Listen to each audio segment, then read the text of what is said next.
And we are live.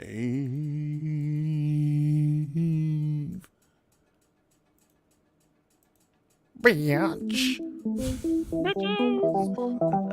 Oh man, that was in the first few seconds.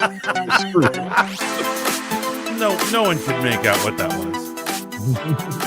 Some high-pitched whine.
Modeling School.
Welcome to the Fanboy Modeling School. I am the Fat Mantis, and I'm here with my man, Steve. Real name, no gimmicks. What's up, big guy?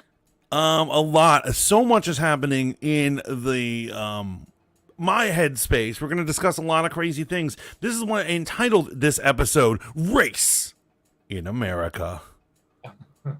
And of course, we can't really get into the race stuff until the concerned parties actually enter the chat. But I will say there's a lot to talk about that isn't about race.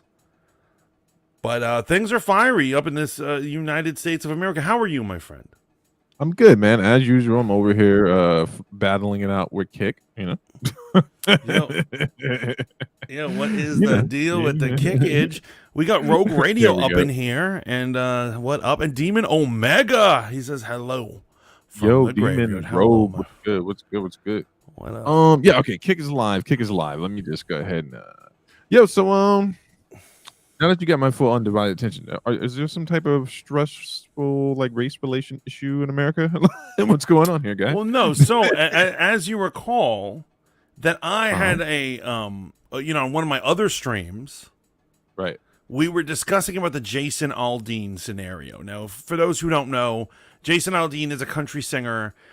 He's kind of popular. Like, he's like B-list country celebrity, right? So he put out a song. It was actually out months ago when it came out with his new album, which is called Try That in a Small Town. Yes. And so this is one where he's describing different criminal activities or rioting, and he's like, "Yeah, try that in a small town. We all have guns here. We're gonna mess you up if you come here." Basically, that's the theme of the song. Yeah. And then people, so when the video came out, they show all these criminals, and it's not even. I swear to you, if you watch it, it is not even 100% black.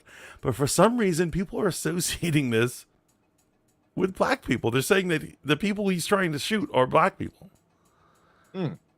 And so I gotta tell you, go ahead. No, do your thing. I gotta tell you that I have not watched the video, right? And that's not because I'm scared to be offended or anything like that. It's just, I'm not a country person, man. And anytime I try to listen to country music, and this is not to disparage anyone that enjoys country, I genuinely have a bad time. Now, I can listen to some old school, bluegrass, you know what I'm saying? Like back in the day, Johnny Cash, that type of stuff, some old school vocalist stuff. But new country, I can't really mess with. So here's the thing. I can mess with the pop country, like Georgia to Florida line or something like that. Early Taylor Swift. I can deal with that stuff. If it's country, it is hard for me to deal with. And actually, Jason Aldean is country. Oh, wow. He isn't like one of these country guys who feature a rapper from time to time and stuff. Like, he's just the dude with a guitar. You're not making a strong argument for yourself right now. So he's shooting black people in this video, and he doesn't feature rappers. Okay, continue. What else? So basically, I hear what you're saying. Yeah, I mean, he doesn't feature rappers. He must be racist. We've got Trisha in the house. What up, Trish? Welcome to the stream. We've got Bex, hashtag fangirls for fanboys. Demon Omega says, making dark chocolate and raspberry flavored coffee. Anyone interested? I am. Make mine a tall, Demon.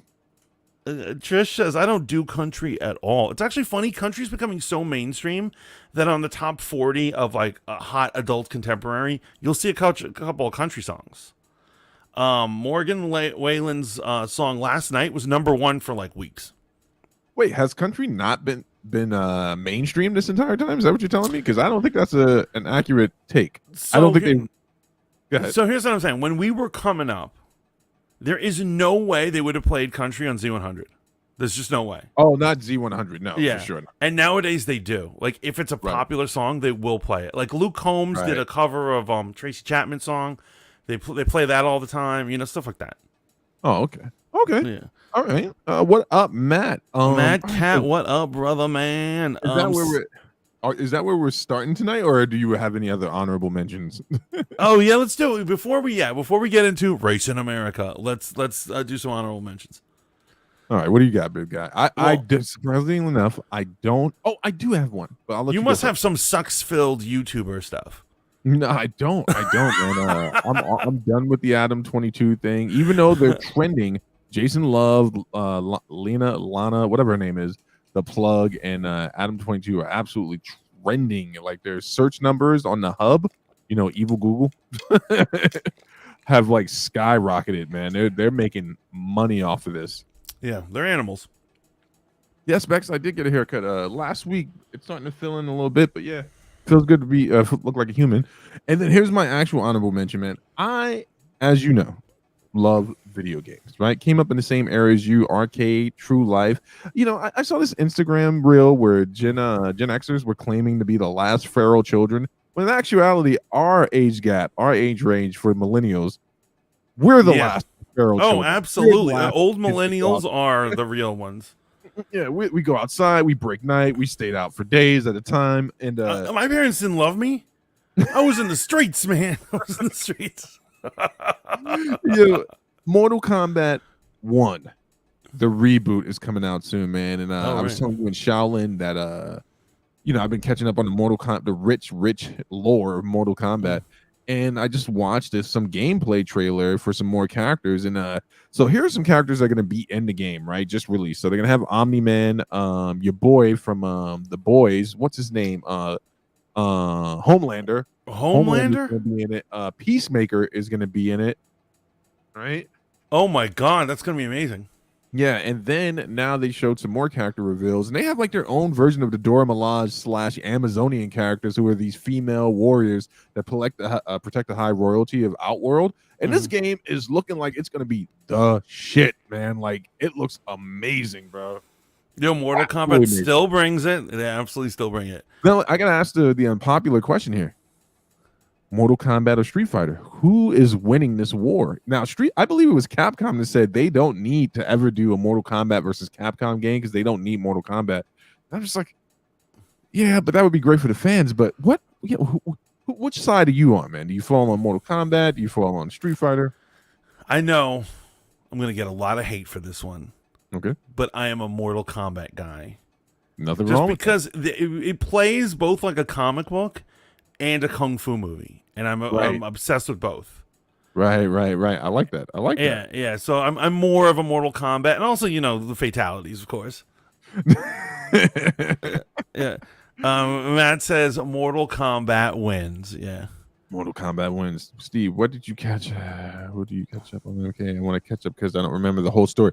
Matt, I will tweet you the entire thing I watched. I literally spent an entire morning watching 4 to 6 hours of Mortal Kombat, everything. Like lore videos. Yeah, like from the first game up into the first attempt at a reboot, the expanded universe and everything, which led us here. And man, I got to tell you, by the time I got through watching it, Matt, I was like, wow, they really, really. I know there were a lot of people who had issues with Mortal Kombat 11, but I actually was like, man, this is a great story. Wait, what were the issues? The story? Yeah, some people had issues with, Chronica and like time faring. Oh, that I didn't like. That I didn't like. But I like Chronica. I thought they did the multiverse and time traveling very well, man. I'll definitely hit you up with it, Matt. So Rogue Radio says, I just saw the music video. Interesting. Yeah, we're gonna get into that. We're gonna get into that right now after our honorable mentions. But Mortal Kombat for life. What about you, man? So I was Team Street Fighter for a long time, and I know we talk shit a lot about the gaming. I will say, guys, I'm just gonna say Steve is very good at Street Fighter. He is very good at Street Fighter. So Yeah, as are you, man. We could come from a different era. You know who's really good at the fucking game? Is Big Cat. Big Cat is one of those sleeper players, man. Like I'm talking about, show up with a quarter, play with a Kuma. He just has one quarter, and they're like, "That's all you need." He's like, "That's all I need," and he just stays in the machine. Oh man, you ever play someone for quarters in the arcade? You ever play people for their quarters? Were you daring enough? No. We didn't put money on it. I mean, it was just bragging rights. Like, you know, you seriously got messed with if you thought you said you could beat someone you couldn't. Oh yeah, that is a horrible fate. But I was Team Street Fighter for a long time, man, and then I did the same thing with Street Fighter a few months back. Caught up on all the lore and everything. I just realized something. Street Fighter's story is a bunch of convoluted nonsense. That's the thing. The characters aren't very compelling, because some of them are just like he decided to walk the earth to try to be the strongest, and there's nothing else. There's nothing else to go on. So I'm definitely gonna be streaming MK1 when it comes out. They even brought back the actor who played Shang Tsung from the movie in the expanded pack, expand pack for Mortal Kombat 11, and Shang Tsung's story when he comes back, man, is like, it's crazy. I'm like, he does look, in 11 he looks like that actor. They made it's him. It's that guy. Okay, it really is. Oh yeah, I remember that. 100%.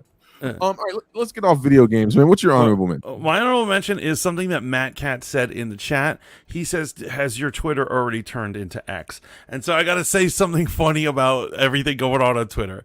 So obviously, I got kicked off of Twitter, and I'm like looking into all this, and I didn't just get like a couple weeks off. I got a permanent ban on Twitter. You got a permaban? Yes. And so people are talking about this, that they are perma-bamming everybody. Not everybody, but it's going all over the place. YouTubers are talking about it. They're like, all these people are just suddenly getting it, and they don't know why. And so I was super angry. I went to Threads. Threads is fun, but it's not Twitter. It doesn't replace Twitter at all. It's a totally different experience. Right. Because Threads is really you're chatting with friends and people you know, but Twitter is like fighting with a stranger. And there's nothing like fighting with a stranger. So yeah, today Elon Musk has changed the Twitter to X. He has what did you do to get permabanned, you psychopath? I cannot figure it out. That's what I'm telling you. Mantis was framed. Mantis was framed. But you know what I did? I ended up making a new account. Use different. Open up a new Gmail account. So I'm at hot_mantis_95. So yo guys, follow me there. I am not the fat mantis. I'm the hot mantis now. So, but I had to be back. It felt so good to be back. Obviously there's going to be a lot of drama now that he's changed it into X. Elon Musk is like an edgelord. He's like one of those kids who wore a trench coat when he was in high school. Oh, for sure. Oh, okay. I see. I gotta update it. All right, let me. And so he's just like, it's X now. Bro, I can't let this go, man. Like, what did you do? I have I have a theory. Okay, what's the theory? That it has something to do with gun violence. I may have replied to somebody saying that, like, they were talking about coming up into my crib, and I was like, good, so I could shoot you for trespassing. As you should. Right, and so that's the only thing I can think of that would. I mean, does that violate a thing? I mean, it's self-defense, obviously. So, what was the context? Why did someone say they were going to run up in your house? We were talking about the trans stuff. We were arguing about the trans stuff. Oh, and then he took a picture of Zuckerberg. Was it Zuckerberg? Who owns Facebook? Mark Zuckerberg. Okay, yeah, he took a picture. There's this weird picture on the internet of Mark Zuckerberg outside a window staring in. And then he said, and when he was doing that, when we were talking shit, the guy put a picture of him up, and he's like, "We're watching you, motherfucker." And then I said, "Good, come onto my property so I can shoot you for trespassing." And so it was, and it was like 2 weeks later I got banned. So I don't know if they saw it later, because the only thing I'm thinking of, like, that's the only time I would ever mention violence. I do not normally threaten people. I do not go around acting like a psycho. Right. So, but really, they do not tell you. Hot Mantis, what? Bro, 95. Hot Mantis 95, Matt. Bro, that is absolutely nuts. Like, Yeah, mine still says Twitter. It doesn't say to X yet. Does yours say X? Well, I've been looking on the computer. I actually didn't check my phone. But who knows what the hell is going on? We got some crazy stuff for you guys. And I just realized the stuff that I sent Mantis in the Discord. And, like, you know, it's absolutely bananas. I want to give a shout out to my actually the owner and proprietor of Pillow Talk. She knows what she dropped in the Discord, and you know, it's just a conversational piece. The owner of Pillow Talk has no stance on this one way or another. If you're not in our immediate cohort, then I'm not going to get into it. But you know, me being who I am, Mantis, I was like, well, I gotta open this up for the public, right? So I want to make sure that YouTube and anyone watching knows that I am allowed to play someone else's video from another platform of them expressing themselves, and if they express themselves in their opinions, that is then open up for critique. It is not fair use, but it would be unfair to ban someone or penalize them for merely watching the video. I agree. So I sent Mantis a video. Mantis, I don't know how you're going to play it because I realize it's not a link. What is it? Maybe it's an actual video. Like it's a screen recording. Oh, you sent me like a video in my Discord? Yeah, you watched it. I can. Yeah. Matt says, I'm now following you, Mantis. Thank you very much. And so Rogue says, why is it doing? So apparently it's going all over the place. They're doing permabans. Some people are actually speculating that they're getting permabanned for things that they said months ago when Elon was in charge. Like they're backdating trouble for people. Really? Like while he was at the helm, they were like, he was like, it's all good, guys. You know, do whatever you want. But now that he's walked away and he has a new CEO in charge, like he still owns, but she's the CEO, and she's super left. That she's getting revenge bannings on people. So maybe I said what was some the point of it all? What was the point of him doing what he did, saying what he did? You people shilling for him as if this was going to be the free speech platform.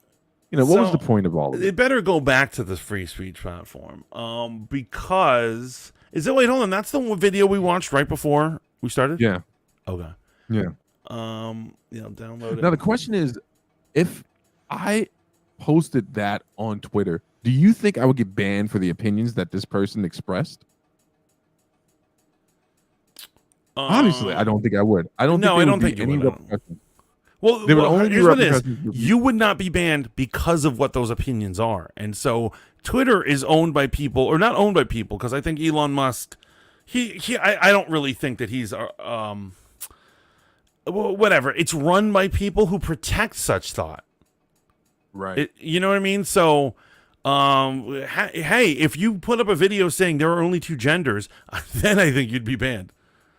Yeah, for sure. You know, so... fuck these dudes. It's funny that I went back to the evil, abusive master of Twitter. Yeah, I knew you wouldn't stay gone long. Did you know that? I didn't even know that. How could you possibly know?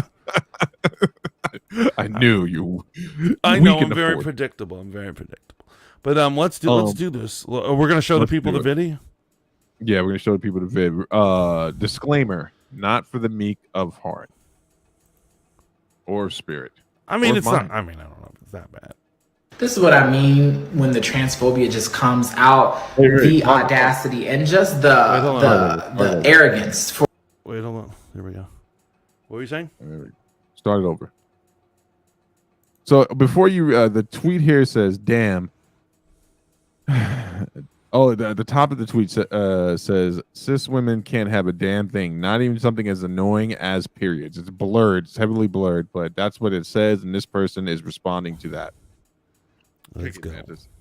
This is what I mean when the transphobia just comes out, the audacity and just the arrogance for cis women to believe that they own periods, that they own womanhood. You don't. Okay, you don't own periods. You don't own womanhood. You experience both, and both are different for every person. But as a cis woman, it doesn't belong to you, so you can't gatekeep it. Like, okay. So wait a minute. I'll let it finish. Here's the thing: if anyone owns womanhood, it's a cis woman. If anyone owns a period, it is most definitely a woman. This is Yeah. oh And folks, if you're startled now, you heard exactly what you heard, or as that woman from Housewives would say, this person said what they said. Play it one more time. Yes. I don't think people in the One more. back heard it quite well. yeah. This is what I mean when the transphobia just comes out.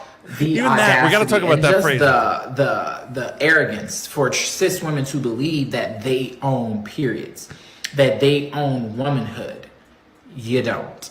Okay, you don't own periods. You don't own womanhood. You experience both, and both are different for every person. But as a cis woman, it doesn't belong to you, so you can't gatekeep it. Like, hello.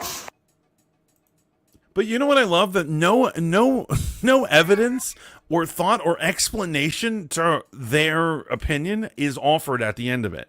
You'd think that they would then at the end try to explain why women don't own womanhood. Yeah. How? What? Support that stance. Where are the feminists at? Someone get her in here. So this is the problem. So I was talking to a dear friend of mine today, and we hadn't known each other long enough to know about our politics. We had never really talked about politics, and this morning was the first time. And she was like, "Oh yeah, I'm a big Democrat." I was like, "Okay, cool." And she's like, "You're not." I'm like, "I'm not." And she's like, "Well, I believe." And then she said, "I believe in gay rights, protecting the environment, protecting women, and all these things." And every one of the things that she said, I absolutely agree with. The problem is, you simply can't say something like gay rights and it be a blanket statement of everything, because there's different levels and nuances to it. Right. And so even when you talk about something like feminism, there are women who declare, they're like, "I'm the hardest core feminist ever," and they would agree with this person here. Yeah, I just okay. Here. And ones feminists who don't agree would be called TERFs. Derogatorily called TERFs. Now, okay, I'm trying to understand something. And YouTube, I want you to know this is me trying to understand. In what way do trans women experience menstrual cycles? I need to share a story. I need to share a personal Go for story. So back when I was living in Virginia, one of my first jobs was at Barnes and Noble's cafe. And so there was somebody who worked there named Grace. And no, I'm not naming them after the YouTuber. Their name really was Grace. And this person was trans. It was obvious that they were trans. And so this was back in the day. And this was back before the trans argument got serious. You ever notice how the trans argument was only recently gotten serious? But a decade ago, it was probably 15 years ago I had this job. 15 years ago, it wasn't a serious issue. And so my friend, another one of my friend who worked in the cafe, was in the ladies' room, and Grace comes to use the ladies' rooms, and Grace starts talking about having cramps. Okay. And then Grace asked, "Do you have a tampon?" Now, my female friend, felt very uncomfortable about this situation. And so she went to the human resources person at the Barnes and Nobles and was like, "I felt really creeped out in this situation that a biological male is talking about their period inside their thing." And what should end up happening? My friend gets written up for reporting that incident, for being a bigot. And she ended up quitting because of that. She was like, "Fuck this shit," and walked out. And so I don't know. Insane. It's utterly insane. And so apparently this is a not common or not unrare thing, that there's also not only delusions of who they are, but there's also a delusion that they have periods or cramps or anything, or that they can have children. I think we both know somebody who had a fake baby because they were trans. Oh, yeah. That was the most awkward thing online when they're like, "Guess what? I'm pregnant." I'm like, "You are?" Congratulations. Yo, can you put Bex's comment up?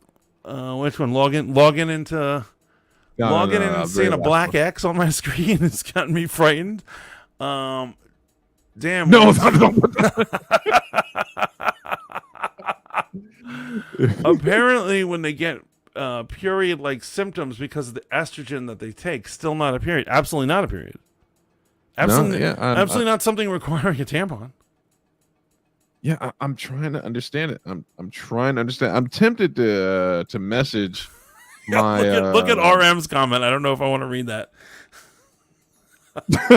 They get diarrhea from HRT. Oh, great.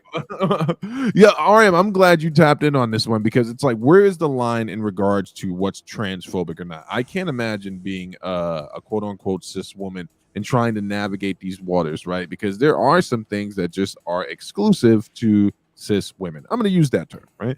I'm sorry if I'm offending any women, cis women in the chat, but this is the term that I have to use so I don't get banned. Yeah, it's such a slur, but I get it. I get it. Yeah. So I'm trying. Are there things that are not exclusive, like menstruation? Right. That is exclusive to cis women. That is something that their body does in regards to A equal B equals C. Right. Yes. Or as Rogue Radio is saying in the comment below, it is written in her DNA that this happens. This is not a choice. It's not about mental health. We're not dissing anyone's mental health. If you need to wear a wig or whatever for your mental health, go for it. But don't claim that you get a period. Yeah, and it's funny, man, because I was watching a Destiny stream, and obviously you know what's going on with the young lady from Young Turks. You know, this is really dividing the Democratic or progressive or far left, those people over there, right? And I was watching Destiny stream, and it's interesting how this whole thing is playing out now because there are some people, and I'm quoting other people who are saying that in regards to LGBTQ plus, that T might be ruining things for L and G, and L and G being T is dragging them to hell. Yeah. And the more they stand up for T, because here's the whole thing. I'm just gonna have to say it, get canceled, man. T is not a thing. T is a mental illness. And the other things are a thing.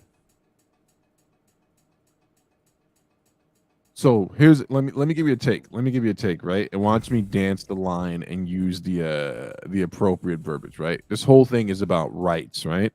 Everyone should have access to equal rights, right? Be seen and understood and validated as a citizen of this country here in America, right? Are there any rights that are being denied? Let's just keep the argument there. Are there any basic human rights that are being denied? Like, are they being denied jobs? Are they being escorted out of restaurants, right? Are there any basic rights that are being denied? I would argue not. I would absolutely argue that this isn't about rights. They misuse the phrase rights for privileges. They mean privileges. Yeah, but see, here's the thing. We got to play by the rules, right? You and I are not allowed to comment on this. So anyone that watches this on the replay, if you could just, for my education purposes, fundamental rights, the ability to vote, the ability to live, right? Or the ability to have home, equity, land, all the rights that we all enjoy as Americans, or the potential to do these things, right? Because, everyone's going to get the same outcome.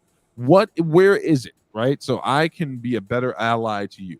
And then in reverse into this conversation, why is this such an important thing that this one individual here had to make a video about it? Because it's obvious that they're responding to a tweet that was in response to something. You see how circular this is? Right. Like, the person who tweeted originally said, cis women can't have anything, not even something as annoying as a period. But that was in response to something. That's the nature. That's why I needed to get back on Twitter. That's the nature of Twitter. So I'll give you an example. You had work today, and you told me when you got into our green room that you were like, "Oh man, I almost called out today. I'm just feeling real tired from work." You could tweet that. You could say, "I worked a 9-hour shift today, and I drove home for 45 minutes, and I'm exhausted." And Twitter gives people, they feel they've gained this right while they're on Twitter, that they can insert themselves because you've made it public. Insert themselves into your tiredness and deny you that tiredness and say, "Fuck you, motherfucker. You don't know what it's like to be tired. I drive a bus all damn day. Fuck you." And then the argument begins. And so that's what this person was doing. They're inserting themselves into some woman who's talking about her period. Right. It's insanity. It's utterly insanity. Now, could you make the argument on behalf of the individual responding to the cis woman, right? That so the video starts with this is where the transphobia, right? That's that statement was I transphobic. love it that everything's phobe. You're always a phobe if you give any amount of pushback or questioning. You're somehow a phobe. And that's the thing I'm trying to understand. Is it phobia? That's what I'm saying. Not phobia. The tweet was in response to something. At what point is the line just fact? When does it stop being fluid? When does it stop being theory? Right? Like at what point do we go, the line is drawn in the sand here? Well, here's what it is. Here's how what we as a society, and this is the thing that I preach about and I'm fighting against, and why I'm not on the left anymore, is that once we open the doors to mercy and understanding, it becomes an endless flow of it. I will give you an example. I'm sitting with my dear friends Anna and Pena. They are possibly, other than you, the closest people I know on this world. They're just such close friends to me, but they're very left. And we were watching a news clip about a person who had schizophrenia. They didn't take their pills, and they stabbed a bunch of people in their neighborhood. It was a news thing. Right. And then I was like, something needs to be done about these schizos. And somehow they start arguing. They're like, stop discriminating against people with schizophrenia. It's not their fault they're mentally ill. And they're the type of people who are like, we don't use the word crazy. Crazy's offensive. And so basically, here's what I'm saying. Now we're at a point where we're so understanding that someone can go around a neighborhood stabbing people, and you're not even allowed to call them crazy. Right. Because it might hurt their feelings. And what I'm saying is we have to draw a line in all this shit. And what it is by not letting the line go, we have crazy policies being put into the government. We're just like, this person can identify as whatever they want, and you have to deal with it. Motherfucker, I don't have to deal with shit. I don't have to acknowledge anybody's crazy fucking identity or whatever shit is going on in their head. And I'll be damned if I stop using the word crazy, because some people are stark raving lunatics, and I'm going to call them on it. Yeah. Wait, so give it to me again. A mentally insane person did something insane. Insane. It's not appropriate to call them insane. It's inappropriate to call them insane now. So what do I call them instead? I don't even know. I don't know what I don't know what that side is using. But at the point, if they're like saying, if you're on our side, we don't call crazy people crazy. We don't call people delusional, even though they have delusions. All these things, and everything goes. If a little kid wants to identify as a cat, we're going to go for it. I cannot be a party to that. I don't even know if this is a hedonistic lifestyle anymore, right? Like just anything goes. It's gone to something else. And I keep trying. You know me. Let's get right to the point, man. It is or it isn't, right? It either exists or it does not exist. Right. This mic right here is here. It's not a matter of interpretation. It is not, in fact, suggestive. This is a mic, right? It's this not is an illusion. It's not a psychic apparition. It is physically in front of you. It's matter. It's made up of atoms. You can physically touch it. It takes up mass and space. Right. So this is not a matter of interpretation. Now, I guess somewhere some philosophy major that dropped out of NYU is now working at the Waverly Diner could argue, like, how do we know that the mic is really a mic? How do we know you don't just have some phallic-looking object in front of your face? Okay, this is a mic. That's an XLR cable attached to it. At what point do we stop leaning into the subjective truth?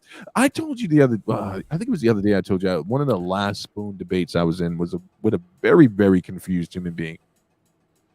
And this person, and I assume it was a she,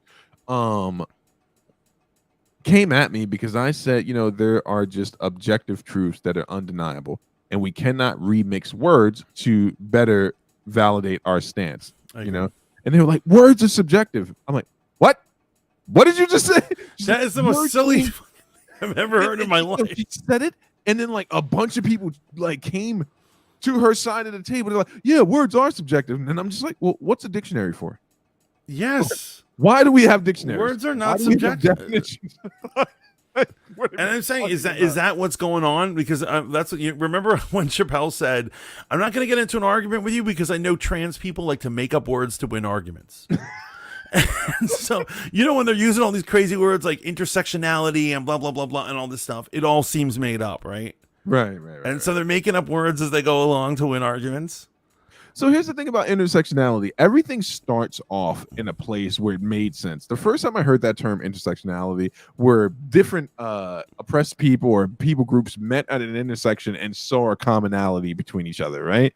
But then I realized, well, wait, if you just got two groups of people who aren't looking for an actual solution, but are instead identifying, based on traumas or perceived traumas. Now, I do want to leave room for, like, they were either persecuted or they perceived persecutions, right? There's things that have happened in history that have obviously happened. And then there's some things that we might not actually be happening, but it feels like it's happening, right?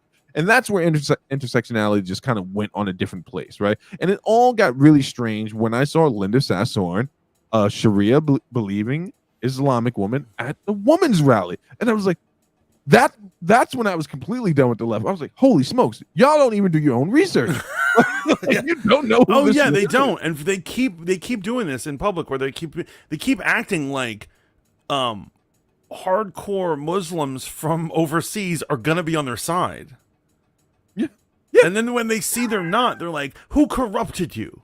I think the best thing I've ever experienced was I was in a certain person's Discord, and a very intelligent young lady who's a theologian, a Christian raised, Christian schooled young lady, and I actually interviewed her on Conversations That Matter, asked the question about liberals and their relationship to Islam.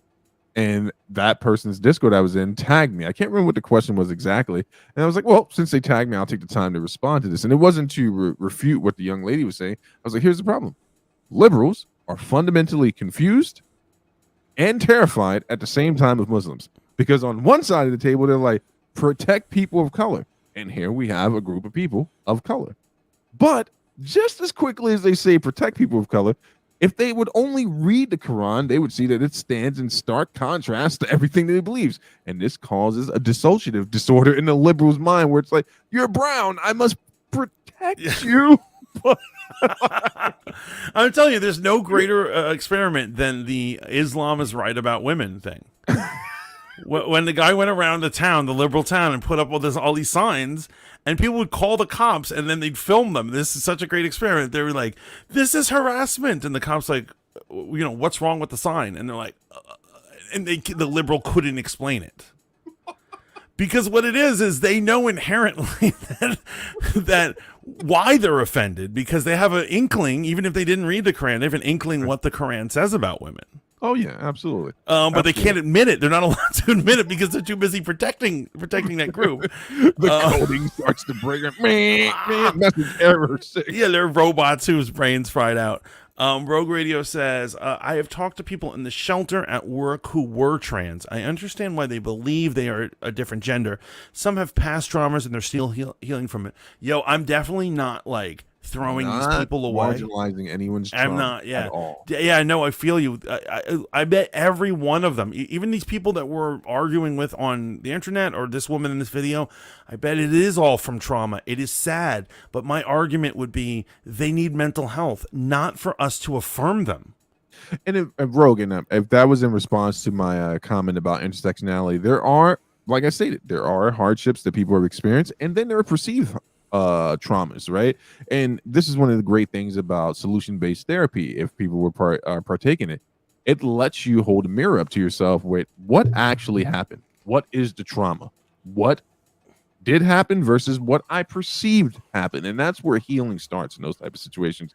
But yeah, I thought that was a cool video for you guys to wrap your head around. No, it was out there. Actually, I'm gonna jump out the window right here. I'm on that person's side. Because I'm a feminist. I'm here to defend women, and I now affirm that woman. That proud black woman that stood up and said that you will not gatekeep menstrual shows. I mean, not menstrual shows. What the How did that come out? Where the hell where were you keeping that? Oh, my goodness. Oh, my God. Matt Cat says, yeah, I bet, he says, I bet Claire and PETA would care if If a crazy stabbed them, yeah, no, absolutely. Claire and Peter. Oh, Pena. Yeah, and Benya.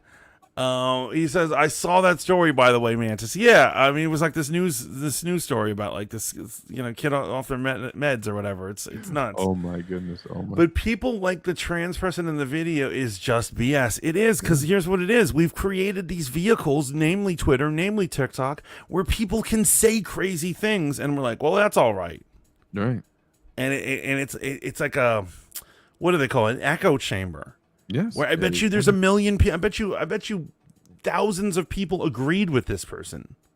Oh, Bex, can you send me the original link, please? I wanted to read the comments and see what people were saying.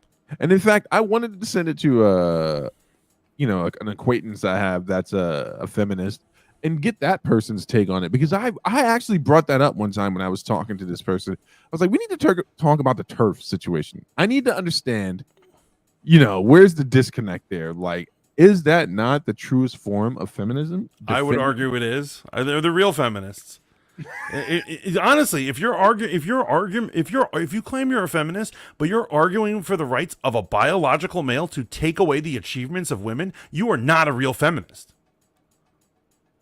You have to have the turf badge, the turf merit badge, right, to be a real feminist, in my opinion. Rogue and Radio, you gotta play Hogwarts Legacy. Yes, everyone should play it. Rogue Radio says, there's a difference between mentally ill and criminally insane. Just saying. Of course, I absolutely don't think they're the same. I don't think we should start executing crazy people. Obviously, but you know what I just noticed? Our views dropped down to 1 on YouTube. I think that's a mistake. Oh, you think they're shadow banning us? I literally just dropped down to 1. Or because we know we've got a room full of people, so that's so funny. Or we could just suck at this. We could be the worst podcasters ever. Yeah. But no, I certainly don't think, I'm not talking about executing or imprisoning just people who are just have mental illness or something. Of course not. But I would say, I'll give you an example. There is a dude. RM says 1. RM's our only person here. Rogue Radio. I would say that so here's the thing. Probably about a decade ago, maybe more than a little over a decade, this dude gets on a bus in Boston, and he pulls out a samurai sword, and he cuts off a completely random man's head on the bus. Everyone flips out. People leave. Homeboy just sits down after decapitating a stranger on the bus. He gets arrested. Turns out he's ill. He's schizophrenic. Right. They keep him in lockup for 6 to 8 years. In terms of mental treatment. They declare him finally sane, and they let him out. And I remember the day that the news said they're letting this dude out, and I was like, "This is wrong. This is absolutely fucking wrong." He misses a medication and he's dangerous enough to hack off somebody's head. This is wrong. This level of mercy that we have for people with these problems. I understand. I'm not dehumanizing them. They're all humans and they deserve compassion. But society needs some sort of organization that can protect us. Who speaks for the rights of the victims? Right. Right. This is the interesting thing about arguing things in the court of law, right? Especially when you have something like criminally insane pleas and things of that nature, man. It's like, who speaks on the behalf of the victims? And that was in Canada. Makes sense. Those maple syrup anarchists. Fucking damn Canadian garbage eating. Any country that can produce, Drake. Right off the bat, I know. I remember the bus story. Yeah, it was crazy, right? It was totally crazy. See, I'm an eye for an eye kind of person. He took a head and he loses a head. So I'm going to tell you right now, Mantis is I do believe in the death penalty. Okay. And I believe in a quote said by Hannibal Lecter. Right. And he says to Starling, one of the last things he says to her before they have a separation, and he doesn't speak to her again until the phone call at the end. It's toward the climax of the movie, and he says, "Any sane society would either put me to good use or do away with me." Good point. And I'm absolutely, any sane society would. And I think I might even argue there might be a reason why we might want to execute someone who's crazy enough to behead someone. Yeah. Okay. Like I would think. You know what the problem is, though? The concept of evil has been completely removed from the table, unless it's about certain people that people deem it's okay to say they're evil. I watched an interesting TikTok video and I sent that to you. We should watch that next. And I just want to see what people think about it because this is a very interesting conversational point. You wanted to go see the movie. Was it what's it called? Cops and Oppenheimer. Oppenheimer, which is the movie about the man who developed the bomb, right? Yeah. And obviously changed the trajectory of war Right. forever. Would you qualify that man as a hero or a villain? Okay, so you've seen trailers, I guess. I Yes. assume. I do like the part where you hear his quote where he's talking to somebody and he says, "I don't know if we can be trusted with this thing. However, I know the Nazis can't be trusted." Right. And so if it was during World War II and he really was competing, like he was trying to beat the Nazis to having an atom bomb, I'm gonna have to give this guy a high five. Okay. So based off of the context and which side of the war he was on, you would give him a high five, right? Yeah. All right. Now, could you please play the TikTok? Let's not get to Snow White yet. That should be our crescendo because we got a lot to unpack there. Right? There's a lot to unpack with the Snow White thing. But it's the TikTok video directly underneath the Snow White tweet. Please play that. So, and folks, I would love to hear your thoughts. The man who developed the atom bomb in the race to beat the Nazis. Right? He's fighting against Nazis. Right. Yeah. But he's from our context, our Western American Allied power context. I guess some people will purport that he's the good guy. Now, what about if you're on the other side of the table? Yo, Kaloli, welcome in. Thank you. Lowly. Yeah, what up? Wait, hold on, real quick. Rebex to finish off from our last story. Yeah. Deep down, they know that womanhood being a feeling is complete bullshit. That's why they're fighting for things that can never belong to them.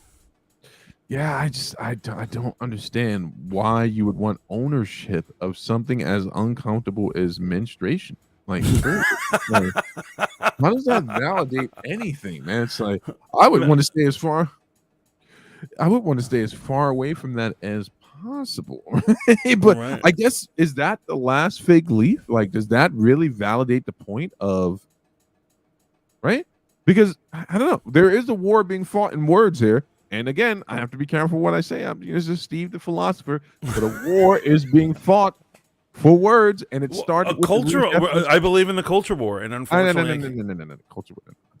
There's a war in words. Right? I'll leave the audience to make up their mind what that. Wait, war. hold on. So you believe that there's a war on the definition of words, but that has nothing to do with the culture war?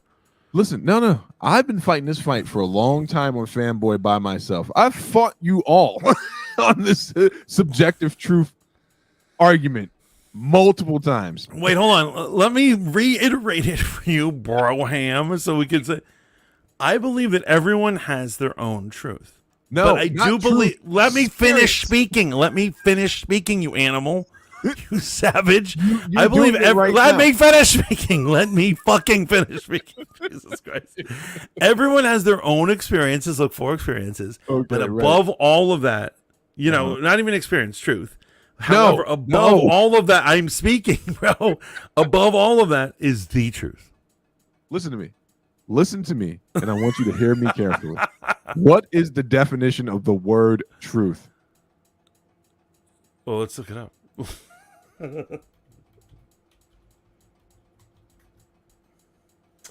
Truth is a property of being in accord with fact or reality.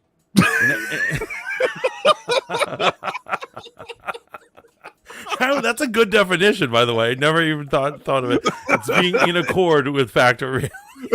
Okay, so let me school you, right? Everyone has their own subjective experience in which you experience life on a day-to-day basis, right? The guy who pulled out the samurai sword had detached from reality. His experience, his feelings had overtaken what was factually happening around him. You do not get your own personal truth. That is some malarkey that comes out of the Book of Dreams where fairies and pixies live, right?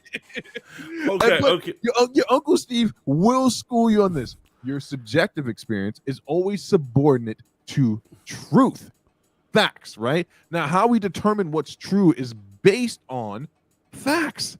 Like the facts. Now, I can see for the conspiratorial mind, well, how do I know that the fucking camera that's observing us hasn't been altered? Or how do I know a turtle isn't holding up the flat earth? Listen, you psychopaths. Well, you don't know about the turtle thing. You do not know the turtle.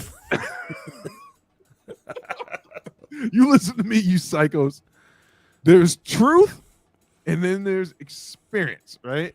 And this argument started a long time ago where people started taking shots at truth and it always starts with the New Agers with their, I don't know, man, it's just my experience. And I was like, okay, so it has nothing to do with me. They're still using the appropriate word.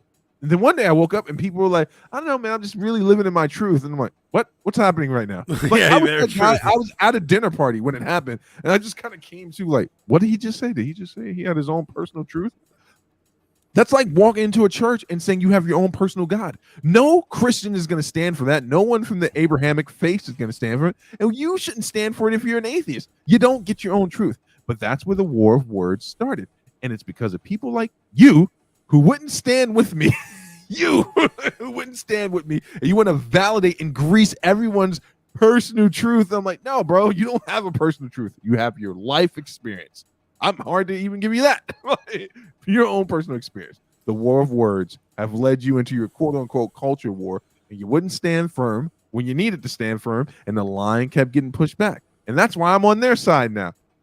I will now express as Shao Kahn of Mortal Kombat. I am the Emperor of Outworld. Prove me wrong. Okay.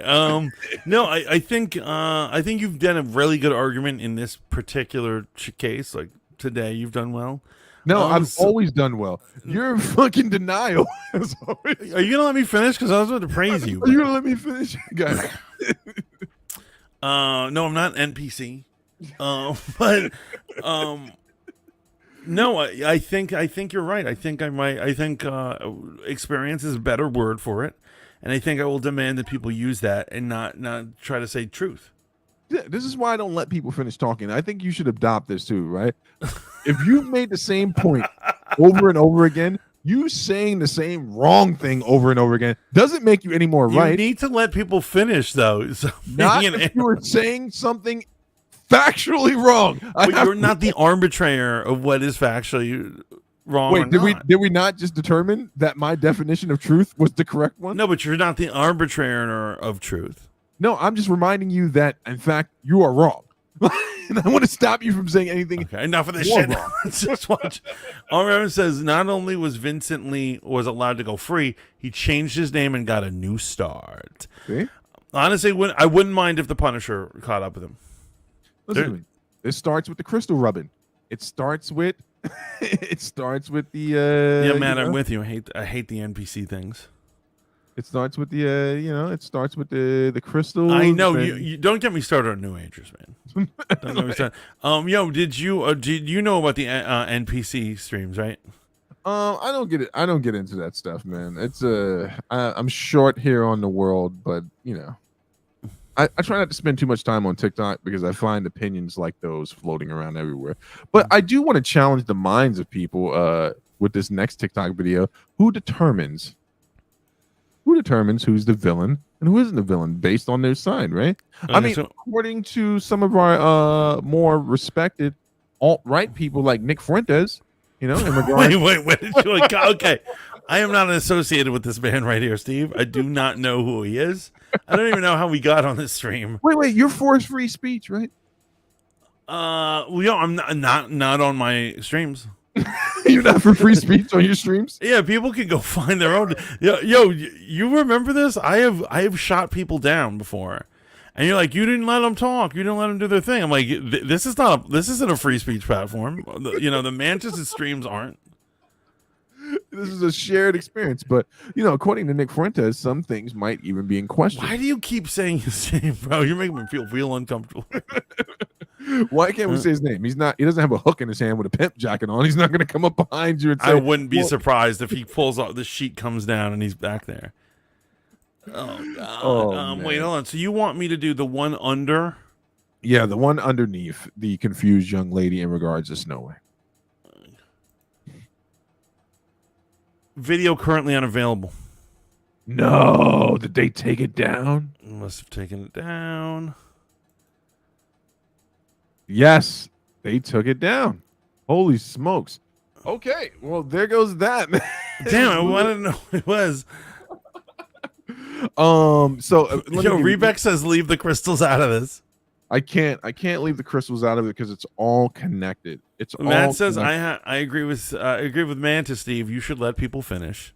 No, I won't let you say something stupid. I'm your friend. I'm protecting you. RM says you guys should talk about Carly Russell. Speaking of personal truth. Thank you for the alley-oop right there. Carly Russell was living in her truth.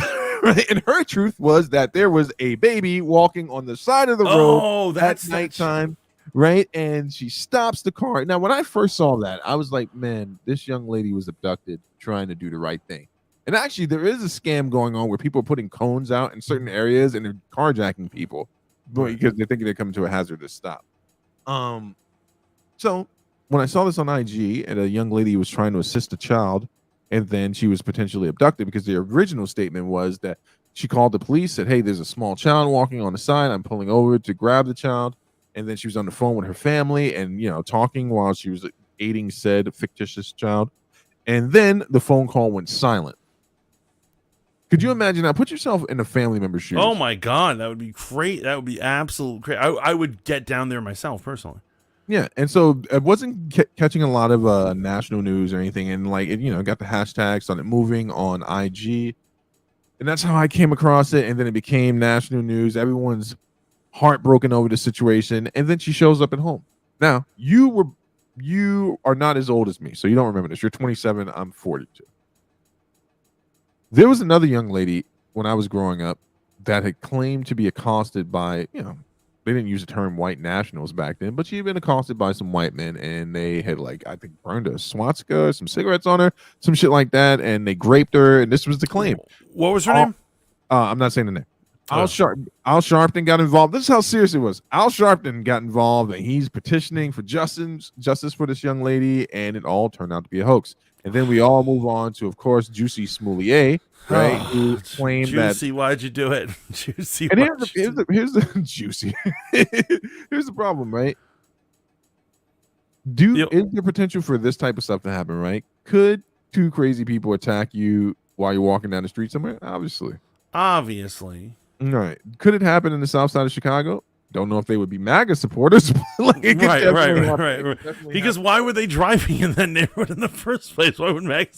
Well, a lot of this stuff, man, come on, man. You and I grew up during the same era, man, and you and I both know the stories about what would happen to young Black kids and Latino kids in places like Hell's Kitchen, Sheepshead Bay. You knew to avoid certain places. But yeah, this young lady was living her own that kid who was chased into traffic. Yes. By the Italian guys, that was effed out.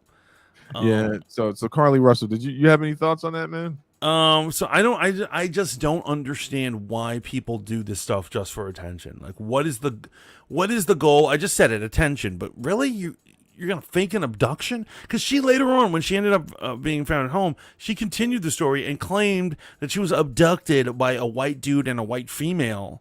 Yeah. Who stripped her down and took pictures of her and shit, and there's no evidence of these guys existing. Yeah. I mean, for starters, the original story is already just weird. She's like, I saw a baby on the road. And if you're why would you make that up? Right. But out of any abductions, if I was gonna lie about an abduction for attention, I would not start with a baby on the road. Right. And here's the crazy thing about that, man, because it pulls at the heartstrings. But I had floated an idea past a friend, right, in regards to being in support of other Black people. Now I want you to imagine if you could for a second, if I was in charge of the Black community in these situations, if I'm the guy speaking on behalf of all of us, I'm like, hey, as of right now, we're looking into it. We're not going to ostracize her yet. We want to know what's going on. The minute we find out that there's wrongdoing, she's out. Right? That's how, if I was in control of Black America Incorporated, that's how I'd run that. I'm like, okay, we heard about the thing with Juicy. We're mulling it over right now. We're not going to condemn him until we find out what the facts are. And the minute we find out what the facts are, he's out.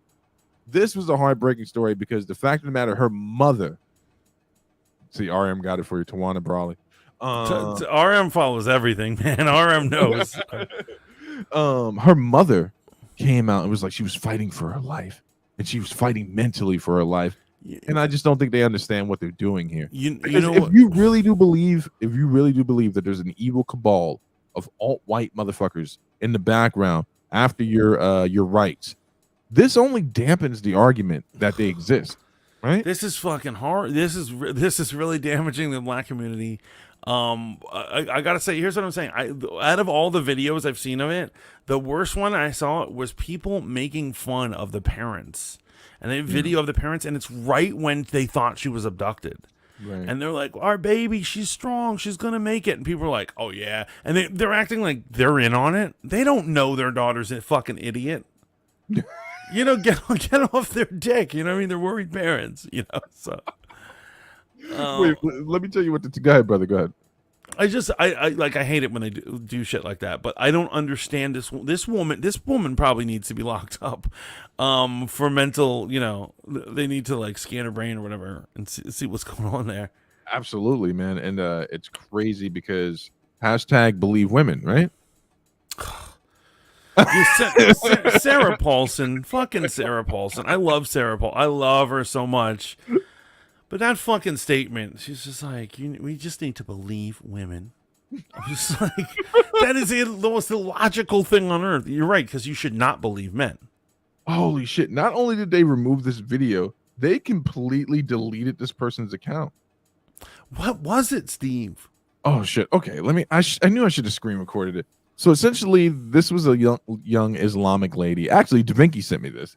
And she was saying, you know, if we can make a movie about the guy who created the atom bomb and him being portrayed as a hero, or at least highlighting him as a historical figure and maybe not being a villain, she's like, I would love to see a movie about ISIS and being told from the story of ISIS's vantage point. Of course, Da Vinci sent you that. And this is why I've always hated Da Vinci. Like, she's some communist twat. Because we're in America, I don't think that's as bad a curse. You know, it's just communist twat. That is the most fucking ridiculous thing. No, Da Vinci didn't make this. Da Vinci wasn't making this. She didn't make the video, but I'm sure she's like right on. Way to make that argument. Let's compare body counts. No, wait. No. This isn't about body counts. This is what people don't fucking get. People are just like, no, bro, now it's time for me to interrupt your ass. Okay, motherfucker? Here's what I'm saying. This is like people who are always on some case about, like, you know, when people are just like, well, what about these people or these people? Or what about the Native Americans and all this shit? You guys need to get it. Your head is all fucked up. Not everything in the world is equal. And the fact is that everything about Western civilization is in charge of where we live, and they're never going to cater to something that isn't that. Who's the they? Who are you talking about? The man, the establishment. You don't believe in the man. Hollywood is not going to make fucking heroes out of ISIS. So why don't you go, you know what? Why don't we deport Da Vinci to some Middle Eastern shithole where people like wipe their ass with a rock? Wait, hold on for a second. And then she can watch the fucking ghetto ass piece of shit movie they make about ISIS. I thought you and I were two pragmatic historians. Are we not pragmatic historians that can speak about things on a higher level? Right? I'm not saying I'm in agreement with the lady. This is so funny because what we are talking about right now also has to do with my whole Black National Anthem story I wanted to get into. I'm appealing to your higher thought, right? Basically, are you not a logical man? I am a lot. Here's what I'm saying. I am a logical man, but I have a side. What'd you say? I'm a logical man, but I have a side. You have a side? Whose side are you on? So here's what it is. When people are like, I hate America, I hate this country, whatever. You know what? I don't hate the country I live in. I want the country I live in to be fruitful and powerful and great. Wait, I'm appealing to you as a historian. Do we agree that things historically have happened? Yes. Like throughout history. So I'm asking you, let's compare body counts. I'm not saying I don't care. I don't care about body counts. Body counts mean nothing to me. Body counts mean nothing to you? They mean nothing to you. Here's what I'm saying. The American government, in the name of making this country great, I do not care how many people it kill. They're not equivalent. If you're like, well, ISIS has only Wait, killed wait, 600 wait, people wait, this wait, year, and wait, wait, America wait, has wait. killed 1,000, I don't give a fuck. Wait. Let me ask you a question. Under what context do you not care about bodies? So I'm trying to stop you from getting set up in an argument with someone not as friendly as me. Because you just made a broad, generalized statement. You don't care about body counts in regards. So here's what I'm saying, and this has to do with like the Black National Anthem. This has to do with like No, this is not. We're not talking about that. all these thoughts. Here's what I'm saying. Here's what I'm saying. Listen to my words, bro. Just make sure. Cut his mic. Listen. Cut his mic. Cut his mic. Wait, I just want to make sure you know that you may get some pushback from someone not as friendly as me. I'm on your side. I'm your brother. When am I going to do a podcast with anyone but you? But so here's what I'm saying. I am pro-America, the success of America. God bless America. And so when people are like, "Yo, it is unfair," blah blah blah. Let's equate things. Let's not fucking equate things. Wait, hold on for a second. Say that last part again. Let's not equate things. I'm saying let's not equate things. I don't fucking care when someone's like, well, you're only talking about this in that context. Yeah, I'm saying basically here's what it is. ISIS is not heroes in any way, shape, or form. I don't even care. If people in the Middle East want to do that, you can go fucking do it in the sand trap that you fucking live. I live in a fucking God bless America world. Wait, ISIS where bad. ISIS bad, right? ISIS bad, America good. ISIS bad, America good. America always good? Yes. America's always been good? Here's what I'm saying. I don't care if it's good or bad. That's what you don't understand. I do not care if their actions are moral or not. And I'm not going to have the argument whether they're moral. Wait. Did you say you don't care about if America's actions are moral or not? Of course not. You know why? Because that's not what makes a good country. That's not what you didn't say that out loud, did you? I actually believe that. Yeah. Then you have no argument to stand on when it comes to expression of morality within the country. No, that's different. No, it's not different. No, it is different. It is fucking different. It's totally fucking different. I'll let you revise it. I'll let you revise if you want. If you want to. No, I'm not going to revise anything. Here's what I'm saying. Here's nuance. You want to say there's nuance, right? Because morality definitely counts, right? Yeah. Okay. Nuance is the word. Okay. Okay. I'm saving. You know when people are like, it's unfair that America topples South American communist dictatorships. Mm-hmm. I don't fucking care if they rig other people's elections. As long as our country continues to get what we need, I am fucking perfectly fine with what they do. I sleep well. I sleep like a fucking stone.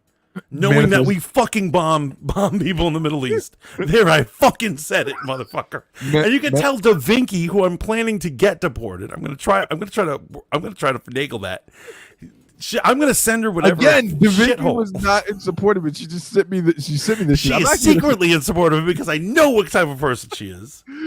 She's an American-hating animal. Wait, Manifest Destiny. You're saying like wait, hold on. Just so I'm clear, Manifest Destiny is like the idea that like America should do whatever it's want in the conquering of the Native Americans. I'm asking about a historical. I'm saying that's what you're saying, right? No, I'm telling you what I'm saying. I'm asking about a historical event that was named Manifest Destiny. Moral or immoral? But I'm asking, is the event you're talking about, is it, just so recollection, that is the conquest of America against the Native American? Yeah. That shit is fucked up, but we can't undo it now. I know. I'll say that shit was fucked up. That shit was fucked up. Wait, America not supporting Haiti after the French were pushed out, immoral or moral? Okay, so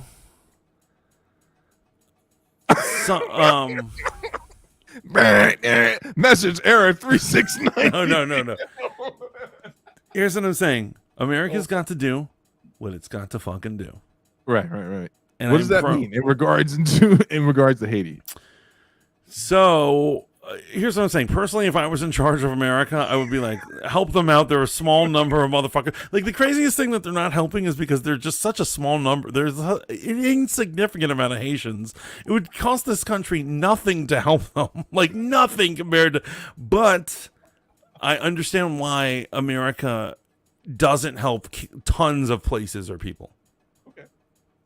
You know what I'm saying? And I understand why we bomb tons of places. I understand why we rig elections in other countries and why we do all these other things. And people are like, well, this is unfair. Fuck America. No, not fuck America. This is the place we live in. I want us to be successful. Ronald Reagan, Ollie North. contra. Immoral. Moral, very moral. Very. Oh moral. wait, no, wait. Oh wait, hold on. Where Ronald Reagan Wait. So no, wait, hold on. Time basically out. committed high treason. No, so here's the whole thing, because that also the immoral part about it Right. was dealing drugs to the black community. That's it, fucking immoral, Right. and happening to Americans. That's even fucking worse. That's evil. However, he was also in that thing helping revolutionaries in Colombia, right? Fight against a dictatorship. So it's one of those gray areas.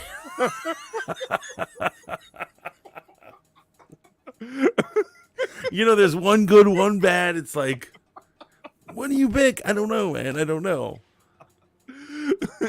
I love the American Dad episode about Ollie North. Ollie North.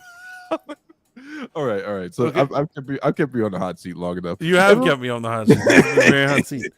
But this is a good segue to You can put me on the hot seat in regards to the race relations. I'm ready. Bring it. Well, I'm not ready. You were clearly ready for this. I'm not ready to put you on the hot seat because I don't do that.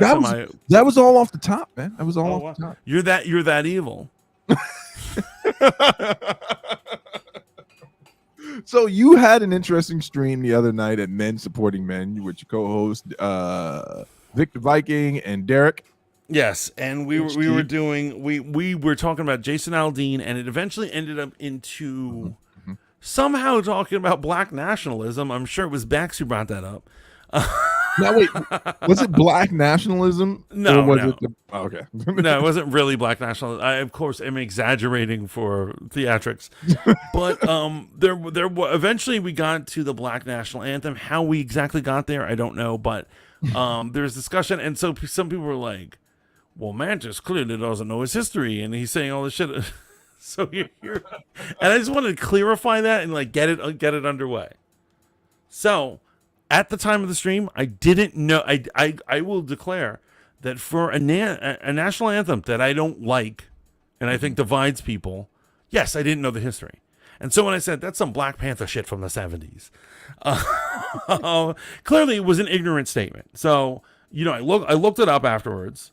As I understand, there were complaints about Mantis's awareness of it, and so it's James Weldon Johnson from the an NAACP leader in the year 1900 wrote it as a poem, and it was later set to music and played at the White House at a certain point, and then eventually by the 50s. It's either the 50s or 60s. People aren't sure where the term Black National Anthem came from. Right. So it does have a rich history.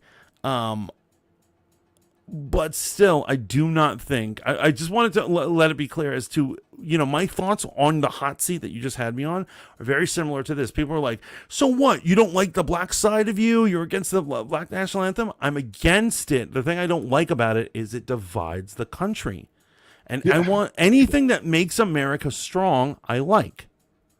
And anything that divides it, anytime people are hating on it and people are like, this is garbage, we need to dismantle shit, then I don't like. Okay. So I have two thoughts on this. Okay. And you and I talked about this privately.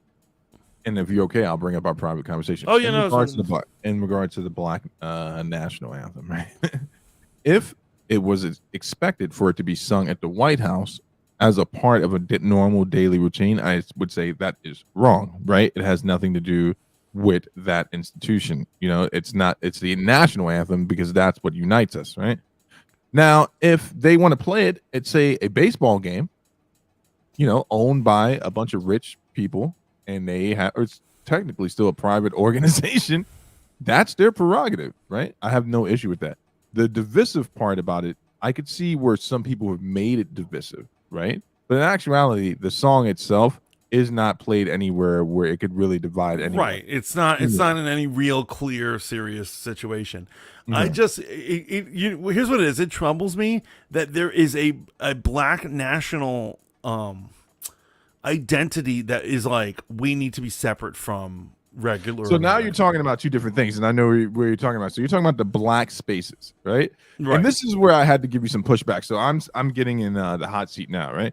You went to college. You went to a school near where I live and where we both work. And most colleges have spaces for all groups of people. like Yes. the Asian Alum Club, the Oh yeah. the historically Hispanic So Alum something I Club. participated in the first year I was there, but not Black Solidarity Day. Yeah, They had yeah. Black Solidarity Day where if you were a black student, you didn't have to go to classes, and they would take you on a shuttle and they'd bring you up to the mountains and you'd do activities and learn about Black history together. And these things, they started to come into play in existence because of some situations that people were experiencing now, going to larger learning institutions, right, where they were still technically the minority. Same thing with the Asian community, same thing with the Hispanic community. You'll find these in institutions of higher learning across America. Now that's different than having a black space. So now we have to define the term black space. What are black spaces? If someone wants to jump in anywhere in the chat and define what type of black spaces, because I want that defined. I want that more clearly defined. Because I'll defend those institutions for allowing them, I basically Arab Americans, Jewish Americans, right? Italian Americans. You will find these clubs in most colleges, right? yeah. No, absolutely. So I'll tell you about not just Black Solidarity Day, but when I was first at college, I originally wanted to pledge in all black fraternity. Okay. And so I remember, my roommate and high school friend, who's also, in a suite mate of mine, Sion, we were both being rushed by a black fraternity. When he says rush from the uninitiated, he's not talking about black people trying to attack him. No. Rushing is before pledging. It's like when they're interested in you or they're scoping you out to see if they might want to give you a bid to pledge or whatever. And so I noticed that they were way more into Sion than me. And go figure. Guess what? I obviously I have to jump to the conclusion that it has to do with my skin color. Right? It could, but you would be assuming without any facts. Yes, that is true. Because I was interested in step team and like doing stuff like that, and just it seemed like cool. But the more and more we were like doing it, the more it's so funny. They were so about Sion. They fucking love Sion, and he's Guyanese, and he's like black Guyanese. So like they're like all about him and stuff like that. And he's like, no, I don't want to isolate myself with just blacks. And meanwhile, I was the one who was like, I would love it if my black community would embrace me, but I'm just some fucking mulatto piece of shit to them. That's why you got to stop. I've told you this multiple times. Like when I've ever dealt with like these like uber militant motherfuckers, like I give them enough space because at a certain level we share a kinship with each other. You know the way I was raised. You know where I come from. So I get where they're coming from. But you don't get to determine my level of blackness. And in fact, that's a real quick way for me and you to get in a physical altercation. Like if you start putting out like the gold standard. So in regards to the black fraternities, this is something I have to comment on. I've heard a very lazy argument go around on the internet before, where they're like, "Why do black fraternities need to exist?" Well, it only takes a quick Google search or a point of historical check to find out that black people didn't just wake up one day and say, "Hey, we want our own fraternity." It was because the overwhelming rejection of the fact that the white fraternities weren't having them, and so absolutely, they weren't being rushed by white fraternities. So that's how that came to be. And so, for instance, I'm all about that. I'm actually all about that. That's very important, very good. Yeah. I believe I when we say black spaces, if we are talking about black spaces as in people, private groups are making their own clubs or situation, then that's totally fine. I love it. Go crazy, go nuts. Well, see, that's the thing, that it's such a broad term. What do people mean when they say black spaces? Because there is a fine line where you start talking about segregation. Now, someone asked me the other day, I can't remember if it was you or someone else, are there white students in historically black colleges? Yes. As a point of fact, there are. And there are also Latinos in historically historic black colleges. It would be a form of discrimination to not allow them in. And then the goose, what's good for the goose is good for the gander, right? So that's where we get into this weird space where black spaces, sometimes when I hear it used, it's like we want to create spaces that are exclusive to black people. And I'm like, easy there. What you're doing is you're allowing yourself to now give your enemy, and I said enemy, the foothold in the argument. This is why I have to remain consistent throughout all things. I don't believe in exclusive black spaces because I don't believe in segregation, right? Even though prior to desegregation, there were a lot of economical benefits for black people being forced into a segregated area because we did things that grew our community. That's how the poverty rate went down, things of that nature. I'm saying and blah, that's blah, when, blah. and this is not meant offensively, but that's how Italians and Jews originally did it when they came to America. They originally were originally patronizing each other's businesses as opposed to outsiders' businesses, and it helped them flourish. So listen, here's one thing I'll tell you. All you conservatives, and when I say conservative, I mean you cultural conservatives, you're all terrified of Jewish people, right? You're terrified of them. Because the one thing that we will never address is the one space that can never be ridiculed is the Jewish space, right? like, it can be ridiculed. Oh, no, it cannot. No, it cannot. D says, so when you say black spaces, are you referring to clubs? So that's originally what people were. That's originally what people were talking about. When I heard the first time I heard the term black spaces in regards to high institutions, they were talking about spaces where black people who have been ostracized in larger groups could go and feel safe, and that's how those type of clubs came to be in higher forms of education. It's the same thing as if you go to Queens in New York, right? Have you been to Little Columbia in Queens? No, actually. All right, so very little Queens experience, actually. Yeah, it's a vibrant community in Queens that is predominantly Colombian. Some people might say that is a Colombian space because it is a space where obviously when they leave Queens, they go to school elsewhere. They can come back to their area they grew up and they feel comfortable. So you're saying I can get some Primo Coke over there? That's not what I'm saying.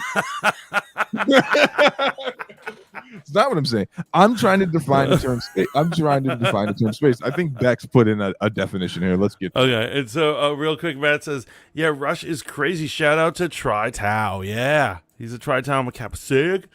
When I say black space, I mean a space rooted in culture, identity, solidarity, etc.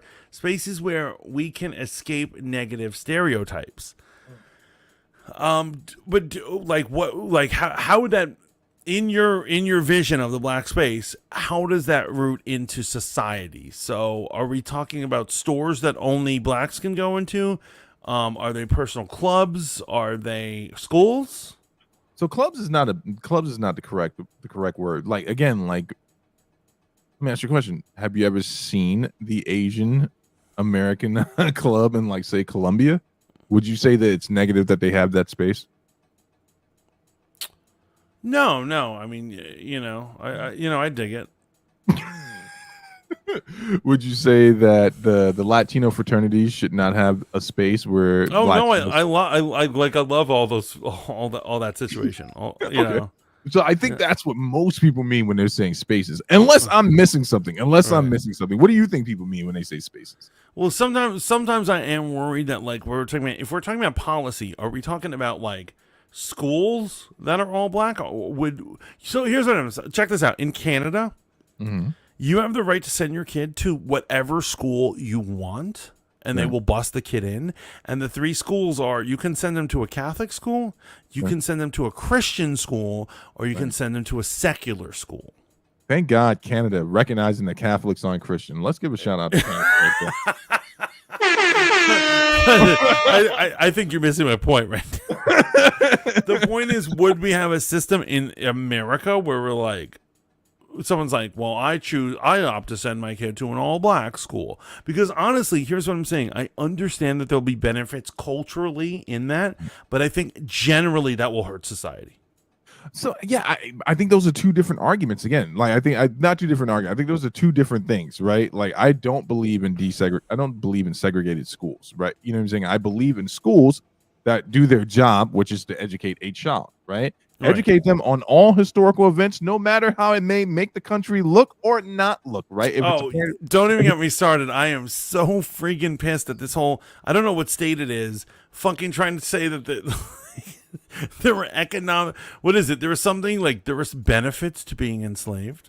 Yeah, it's Florida. You know what state it is. It was, I didn't want to say it, but it was either Florida or Texas because it's always Florida or Texas doing shit like this. And I'm like saying like, here's what I'm saying. I may be Mr. America. I'm all about America. You can still say the grimy history of America. Yeah. And you can still tell them, and you're like, yeah, we did some fucked up shit in the past.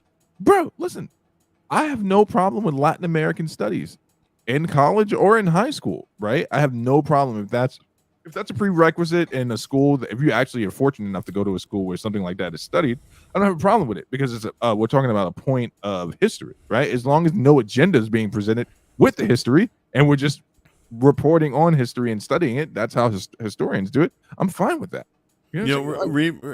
Princess Max has some very good things that I want to respond to. Go for She it. says, how does it hurt society? Or historically black colleges and universities hurting society? So here's the thing. They are not. I would absolutely say they're not, and I'm super pro them. I'm saying if we're talking about schools, and I'm talking about young schools, when kids are impressionable and don't know what's up.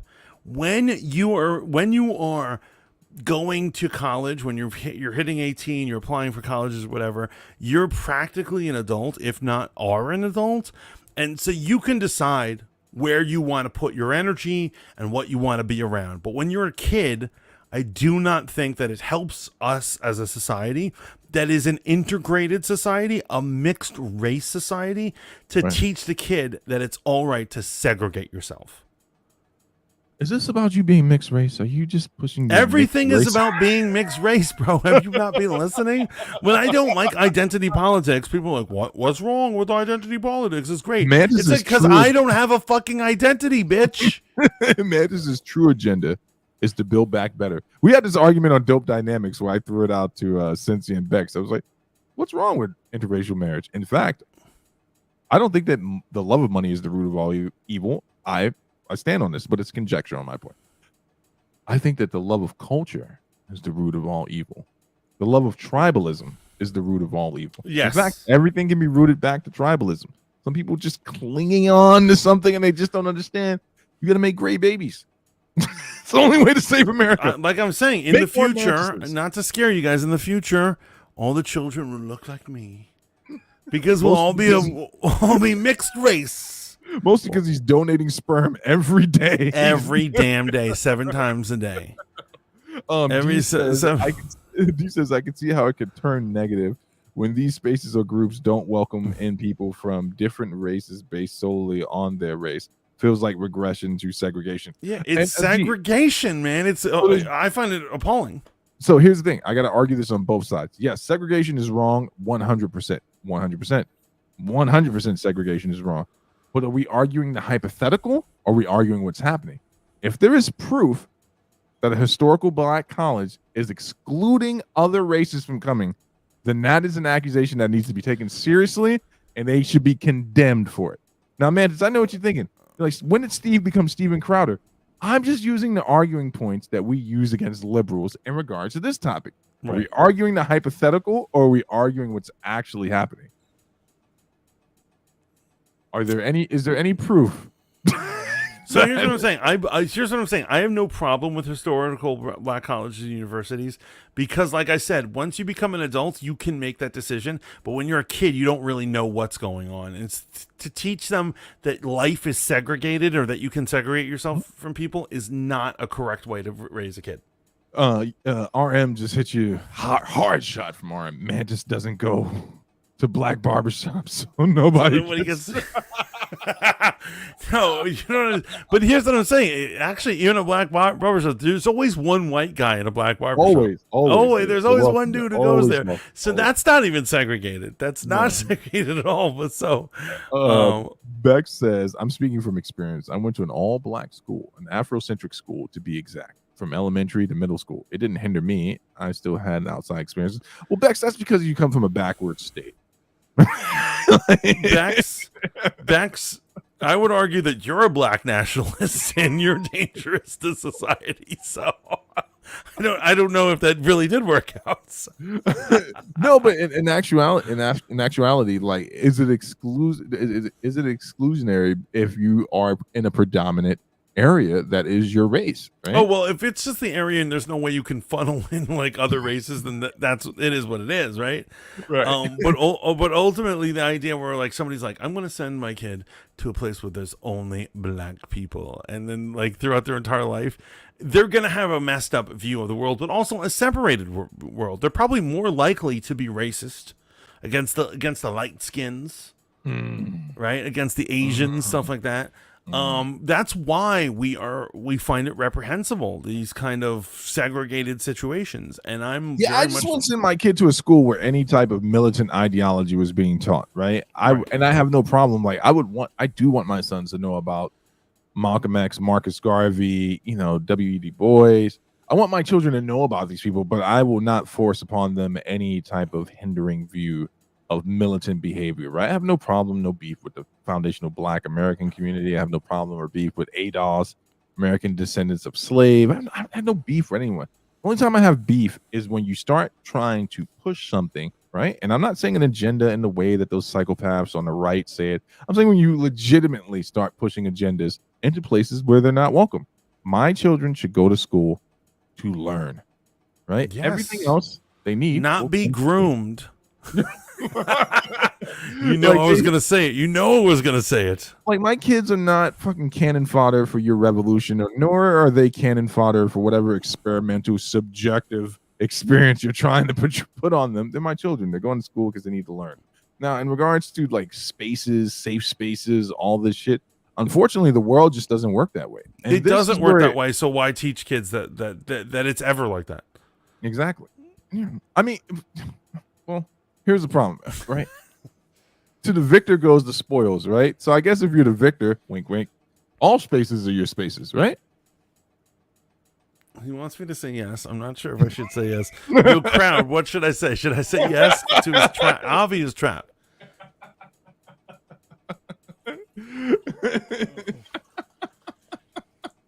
Oof.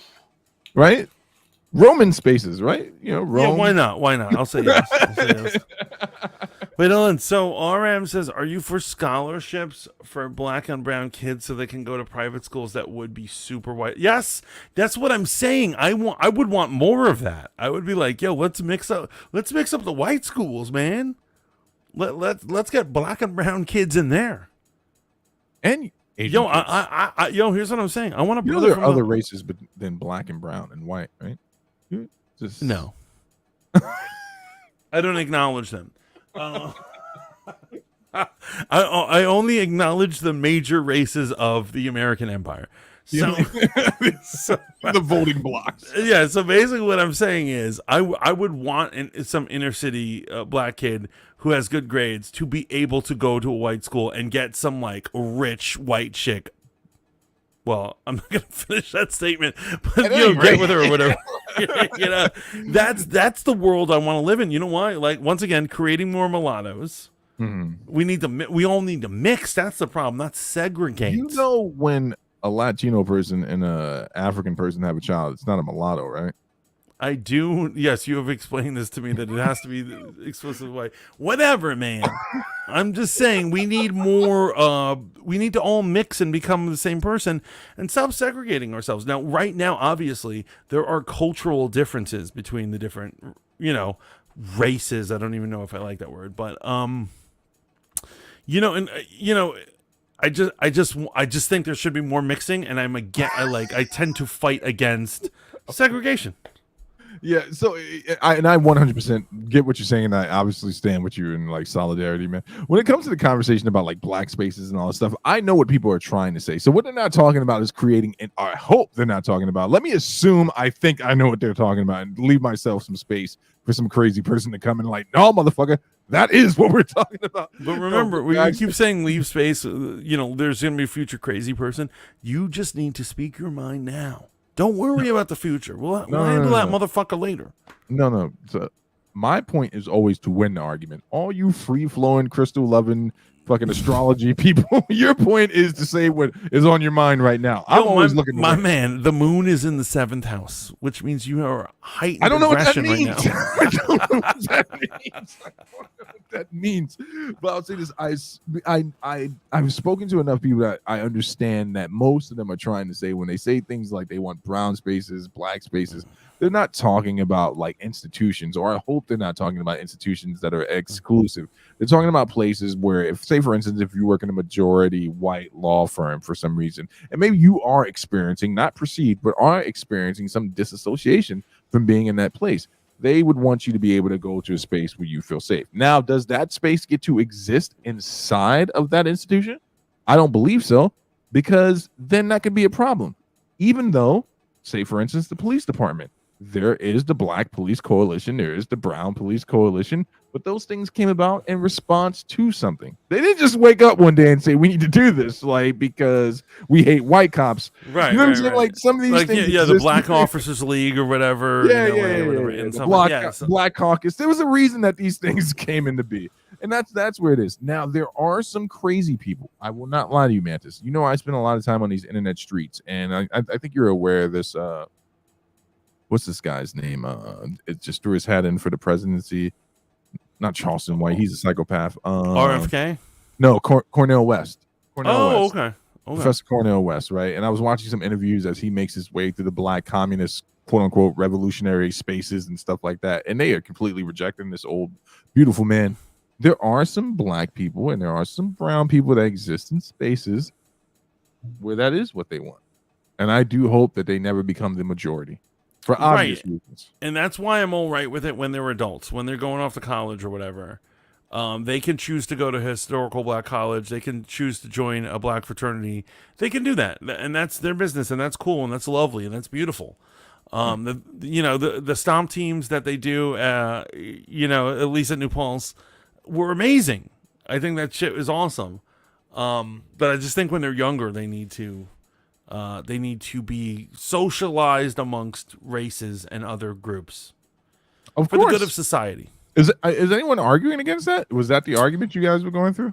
Well, I think that Beck seems more into segregated schools being a thing, and I find it reprehensible. Maybe I missed something. We're being very civil right now, as opposed, the other night I remember I was very drunk and very, very supercharged. I'm sorry if I was rude to anyone. Bex says, Crystals really gets so much hate from this man. He honestly could benefit from some amethyst. It's not a real thing. You couldn't prove that it does anything, right? No, I don't think you said that. I don't think you said that, Bex. I just think that was the implication at the time. And I feel like you're saying right now that you're cool with segregated schools. Am I right? Who, me? No, Bex. No, I don't think that's what Bex is saying. Are you? Bex, she was literally just saying, I went to an all-Black school and I'm fine. What's wrong with it? And so I feel like that you missed the rest of it. She said that, and she was able to socialize outside of the school. Okay. She had outside experiences. You see how this shit happens? Your boy Steve is here to call these nasty moments where people have misunderstandings. And you're a dangerous Black nationalist, and you need to calm down. You're very aggressive right now. I was mainly appalled at his Black Panther wrote "Lift Every Voice" and said, "Wait, what?" I was mainly appalled. She's talking about you when you said that the Black Panthers wrote the song. oh.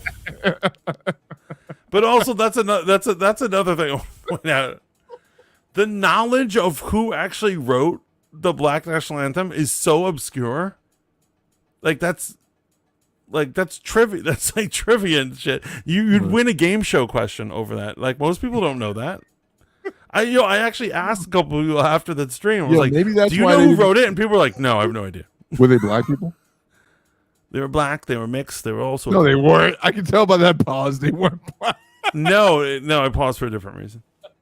Because you know them, and I don't want to. I know who you're talking about. I know who you're talking about. I know who you're talking about. But I'm saying it is obscure knowledge who wrote it, right?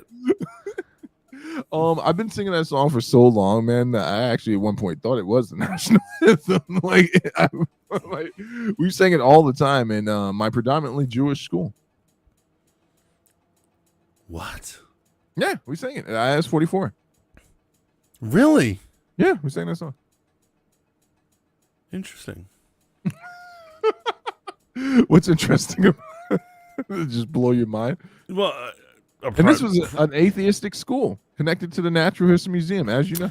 I know. You went to IS 44. I went to PS 87 for elementary, but I went to Booker T for Booker T, the militant motherfuckers. That's actually where I met Zeus, at Booker T. Yeah, I know. Yeah.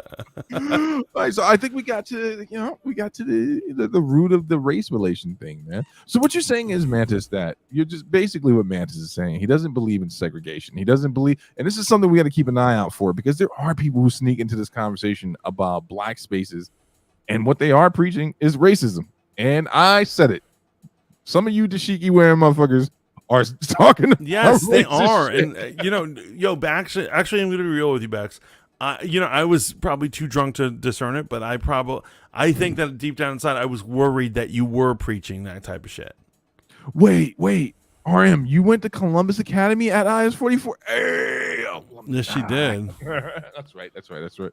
Yo, Bex says, "Damn, so even the Jewish people know." Yeah, no, I am a little shocked at that. That like, there's a bunch. Wait. I gotta qualify this. These were Reformed Jews, and if you don't know what that is, that's your problem. Go read a freaking book. That's Jerry Seinfeld, basically. Beck says, "I'm not a hotep." I'm just making sure. You never know who's a hotep. You know what I'm saying? So they're all over the place. They could be sneaking in out of nowhere. I'm saying I worked. I worked as a fellow salesman at a gym. We would sell gym memberships with my boy Jay, and he was a secret hotepper. He was a secret. They're everywhere. They're everywhere because he would act normal during the day, but when I would get home, I would see on Facebook or Instagram he would send me all these crazy links and shit. We still have to do our hip hop conspiracy episode. We really do. But here's something we need to talk about, man, and this might have to be exclusive to Rumble, man. We got to talk about these JQ people, right? Like, is it that's just a conversation I'm dying to have. I got to talk about the JQ people in relation to the red pill, in relation to flat earthers, right? And how this evil trinity came to be. I want you to know this. There is one group I discriminate against. Facts. You could be the best plumber on earth, right? And I could trust you to put in piping throughout my house. You could be the best biochemical engineer. And I can trust you with all the tasks involved with that. Or the best lawyer.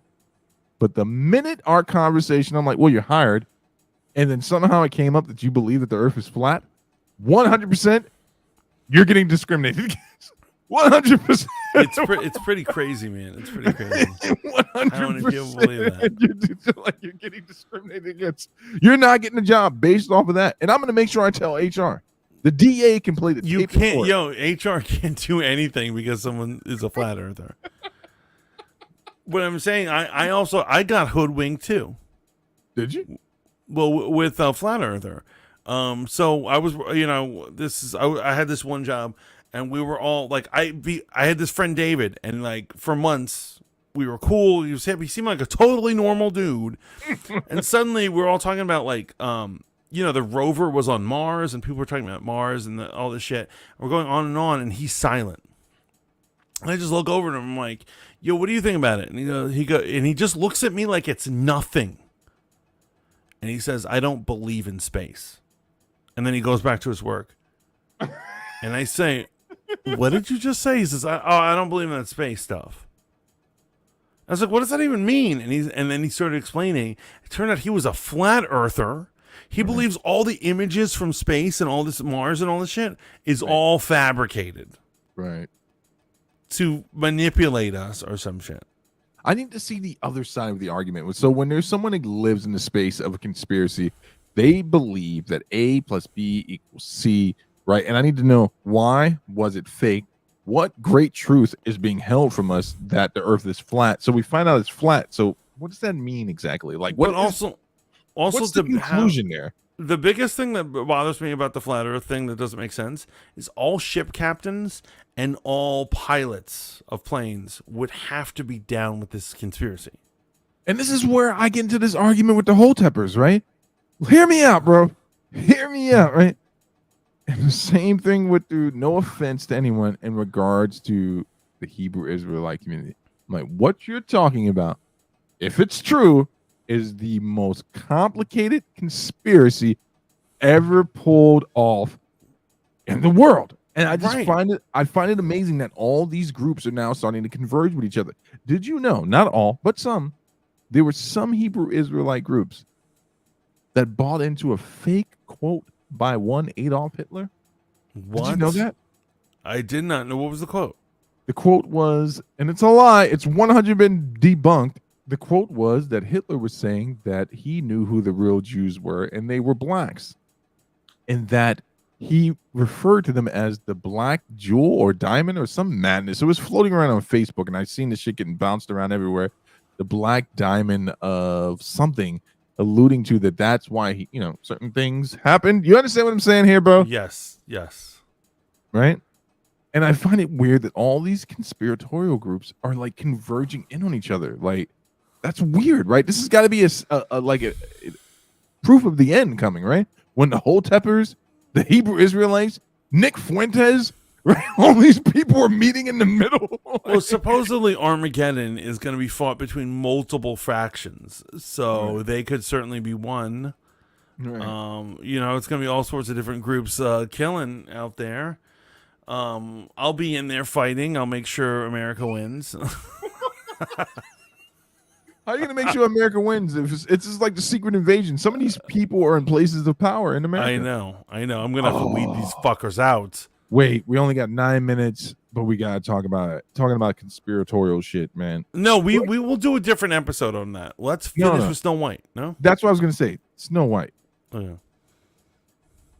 Love it? Do you love the story of Snow White? Like, are you... I'm not like married to it. It's not like it's my jam. You're like, Snow White, that shit is my jam. I'm going opening day. All right, you want to play the video? Because I feel like I don't even want to qualify. I just want to let people, Right. Let's see what this girlie has to say. Oh, sorry.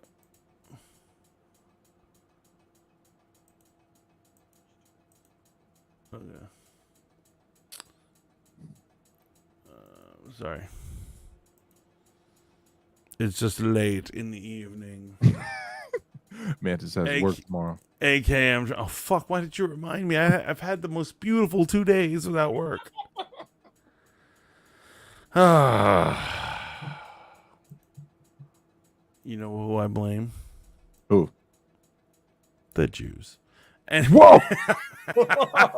Anyway, they're going to cancel us anyway, man. Let's do this. All right. So this young lady here is the actress in the new Snow White movie. You might have seen that horrible fucking picture that's floating around. And she's talking about, Snow White and how powerful she is. Go ahead. Let's do it. You said you were bringing a modern edge to it on stage. What do you mean by that? I just mean that it's no longer 1937, and we absolutely wrote a Snow White that is not going to be saved by the prince. She's not going to be saved by the prince, and she's not going to be dreaming about true love. She's dreaming about becoming the leader she knows she can be, and the leader that her late father told her that she could be if she was fearless, fair, brave, and true. And so it's just a really incredible story for, I think, young people everywhere to see themselves in. Snow White is running for president. I'm launching my campaign. Yeah. You said you were bringing a modern edge. Oh, fuck this bitch. Yo, I'm going to need you to take your real name off your Twitter. You're just opening yourself up for attack. No, you're right.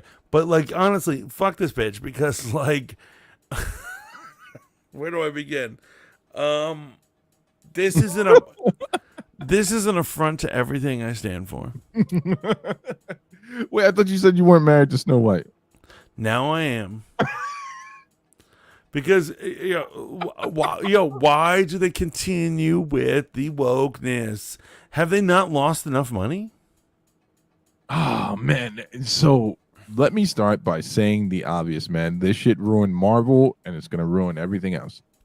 Right? Because, in fact, never mind. I already said it. Go watch No. No, you do not get to pull back. This is fanboy modeling school. We just go for it. Do it. So here's the thing, man. I don't know if they're pandering. I don't know who this is for, right? I assume this is, if I'm taking them at face value, this is to empower young women, right? She already made the statement that it's not 1930 whatever, that Snow White is now going to be powerful, right? and she's, her villain is a woman, by the way. It wasn't it's not the fucking patriarchy she's fighting against in the story. So what is she trying to say? What is she trying to do? She doesn't even know. She's trying to say that it's not about being saved by a prince, that she's going to stand up for herself against women, against a woman, an evil woman. So what is the point of this whole thing? Oh, RM says The Little Mermaid was great because the love story was well done. Same with live action Cinderella. I didn't see the live action Cinderella. So I'm gonna hit this up right now. So so it's like, for instance, like there are certain pillars of different genres. Mm-hmm. And so Disney continues to violate the pillars of the genres. So an example is Is this a Disney production? Oh, I guess it would have to be. They own the rights, right? Yeah. So I'll give an example. You go to watch a soap opera. When you go to the soap opera, or when you're watching the soap opera at your house, you're expecting a certain things, right? Right. Okay. Yeah, absolutely. And that's the same way. When you go to a superhero movie, you do not expect a superhero movie where it's 2 hours of the superhero with his mask off, him talking to his girlfriend, and the entire movie is them talking. Mm. That would piss you off, right? You'd be like, well, this is not a superhero movie. Right. Okay. I'm right. With you. A horror movie has certain expectations, right? Right. There's got to be killing, there's going to be murder, certain whatever. There's also every genre or a concept has a different one. And so what they don't understand, what they are completely fucking leaving in the dust, and they're so fucking stupid for not knowing it, is that there is a way to do a fairy tale. And romance and being romantic is part of it. Yeah, man. Okay, so that was nicely said, and I agree with everything you're saying. This is the nail in the coffin, and I am convinced that there's an evil cabal of morons running Hollywood. Now, whether or not they're trafficking children is up to debate, but I don't think that it's wrong to make a movie that highlights the horrors of children being trafficked, right? You see where I'm going with this, Mantis? Who decided that Snow White was the point of the argument, right? At what point do you look at this and go like, man, you know what? She can be brave, powerful, and fair and true. The entire story isn't about that. In actuality, the story of Snow White is talking about the innocence of someone. She was so beautiful and so innocent and so pure that she stood in stark contrast to the evil bitch that was trying to ruin the empire. Yeah. Right? So I want to see. So are they going to make the main antagonist a man? Is it going to be an evil white man? It's Gal Gadot is the evil queen or whatever. But that's obviously true. Yeah. Damn, you don't like Gal Gadot? Well, she is going to play Cleopatra, so we're going to have two historically inaccurate Cleopatras coming out. Yeah, so this is...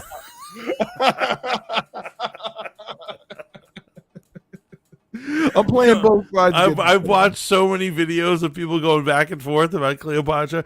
All I know is that nobody knows shit about Cleopatra or what she looked like, because no one can agree. So I mean, okay, how far does this agenda go? Right? How far does the agenda go? Like, where are we willing to allow it to go? You understand what I'm saying? No, I feel you. I don't like the looks of this film or what's going on. I don't like the comment that girl made. Once again, girl power, girl boss. She's like, I'm going to be the new queen of the land because my father promised it to me. That is not... That is not. That's not this story, but there are stories where you can tell that story, right? Yes, there's different things you can do. Why fuck with Snow White? Just do it the way it is. And romanticism is supposed to be part of these fairy tales. It's like she doesn't need. I'm a strong, independent woman. I don't need no man. Well, then don't be in a fucking fairy tale, bitch.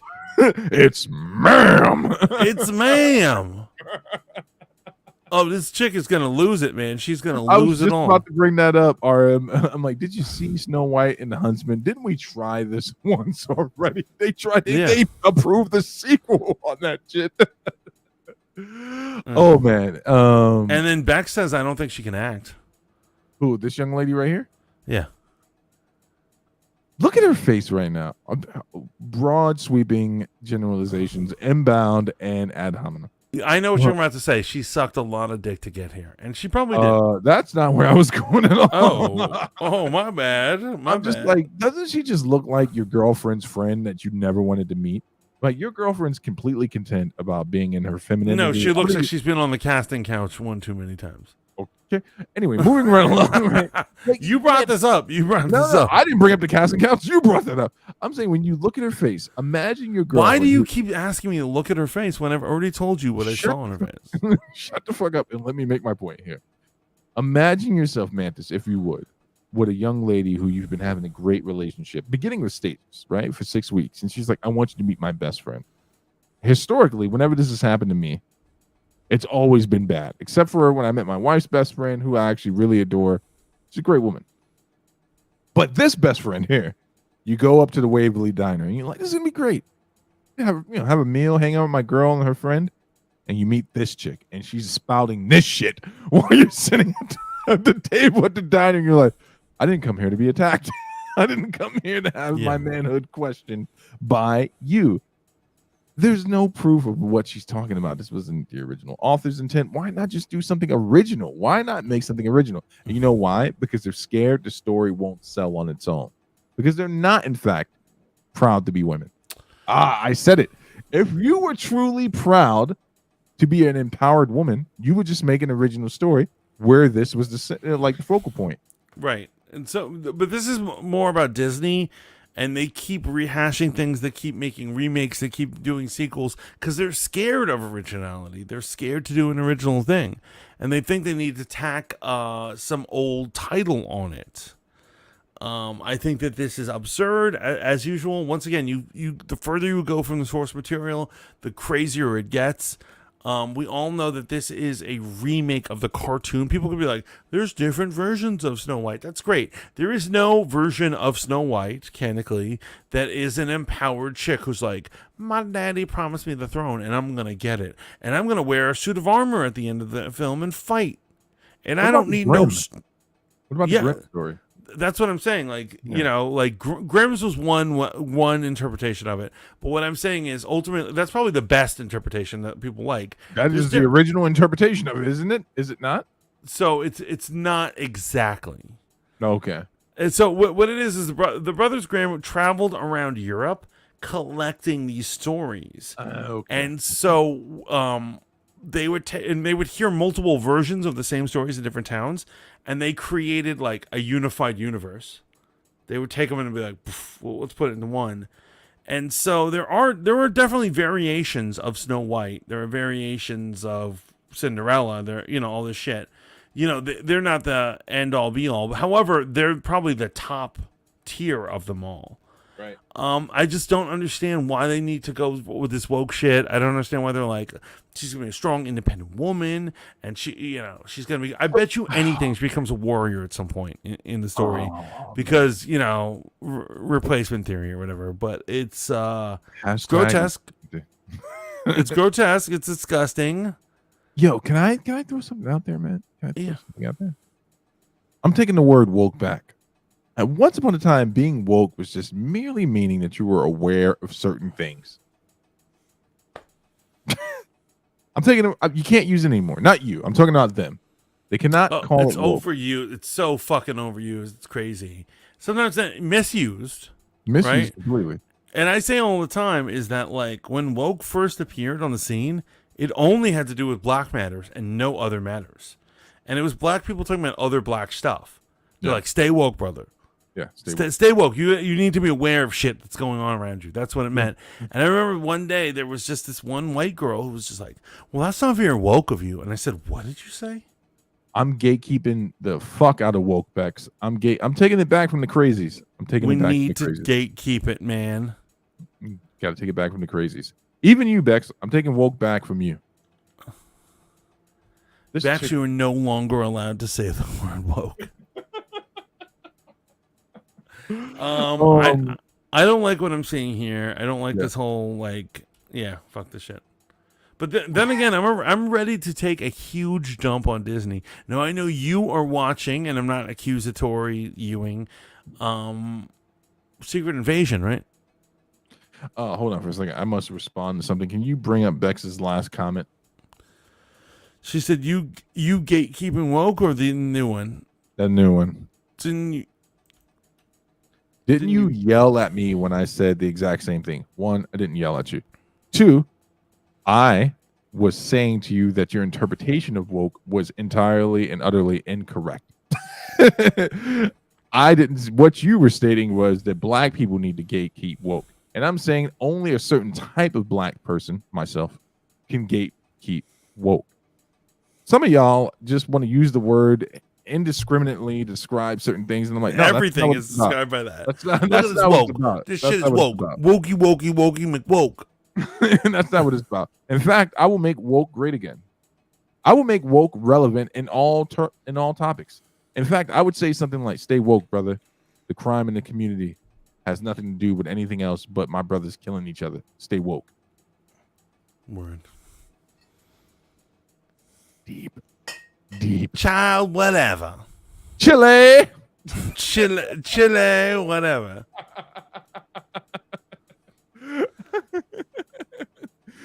Oh, most great. You will not let me live that down.